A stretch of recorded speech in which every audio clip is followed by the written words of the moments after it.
চরণে তুমি আমায় দেখা দিয়ে চলে গেলে মা। দাঁড়া, আমি মায়ের কথা মতো এইখানে আমি ধুলো খেলা করবো। দেখেছি ঘটক কিছু বাড়া শিখিরা।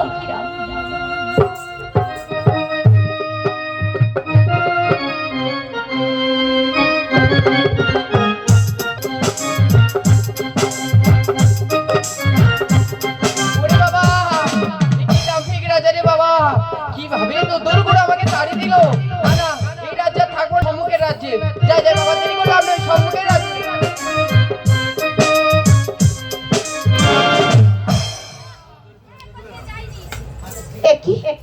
তুমি কি দেখতে পাবো না আমি এসে ধাক্কা মারলে কেন? সর্বনাশ, কে বলতে এখানে বসে আছি রাস্তার মধ্যখানে? খুকি, তুই এখানে বসে কি করছিস রে? আমি এখানে বসে ধুলা খেলা করছি। তো জোরে পড়ে গেলাম রে খুকি। ধুলা খেলা করছিস? হ্যাঁ। আচ্ছা বলতো খুকি, এত বড় মেয়ে এখন ধুলা খেলা করছিস? আচ্ছা বলতো ধুলা খেলা করলে কি হয়? আমি ধুলা খেলা করি, বুঝতে পারি কে কোথায় যায় কি করে, সব বলে দিতে পারি। বুঝতে পেরেছি।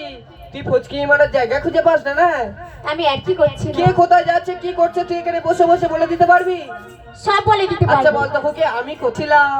তুমি গিয়েছিলে সেই মিছনি নগরী সাইমন সুনগরে বাড়ি। তার একটি কন্যা বিবাহের জন্য, আর সেই কন্যার জন্য স্বর্ণ চেয়েছি, দিতে পারছ বলে ফিরে যাচ্ছ ঘরে উঠতে যাবো। আরে খুকি, আমি শোলবি চাই তার কন্যার ওজনে স্বর্ণ, অত স্বর্ণ দিতে পারবো না, তাই মনের দুঃখে ফিরে যাচ্ছে। তারাই বাড়িতে যাবো, ফিরে যাবে না। সেই কন্যার জন্য স্বর্ণ আমি তোমায় দেবো। এই, তোর বাড়ি দাদু আছে? শোন, যে সেই দাদু সঙ্গে একটা 12 বছরের কন্যার ওজনে স্বর্ণ নাকি এইটুকুনি মেয়ে নাকি দেবে? ও ঘরে উঠতে যাবো, আমি সত্য কথা বলছি। সেই কন্যার জন্য স্বর্ণ আমি তোমায় দেবো। তুই